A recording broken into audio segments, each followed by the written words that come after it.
নারীদের জন্য স্নাতক ডিগ্রি পর্যন্ত বিনামূল্যে শিক্ষা ব্যবস্থা চালু করবে সরকার। বিকেলে যশোর ঈদগাহ মাঠে আয়োজিত জনসভায় এই আশ্বাস দেন প্রধানমন্ত্রী তারেক রহমান। তিনি বলেন, নারীদের স্বাবলম্বী না করে দেশ এগিয়ে নেওয়া সম্ভব নয়। শহীদ জিয়া ও বেগম খালেদা জিয়ার অসমাপ্ত কাজও সরকার শেষ করতে চায় বলে জানান প্রধানমন্ত্রী। বিএনপি জনগণের জন্য কতগুলো কাজ পরিকল্পনা গ্রহণ করেছে, কি সেগুলো ছিল এই যে জনসভার সামনে হাজারো মা বোনেরা বসে আছেন।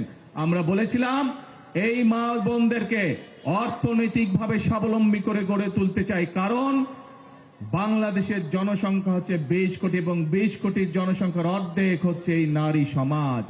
আমরা দেশকে নিয়ে যতই পরিকল্পনা করি না কেন, বাংলাদেশের অর্ধেক জনগোষ্ঠী যদি পেছনে থেকে যায়, বাংলাদেশের অর্ধেক জনগোষ্ঠী এই নারী সমাজ যদি স্বাবলম্বী হতে না পারে, দেশকে কখনো এগিয়ে নিয়ে যাওয়া সম্ভব নয়।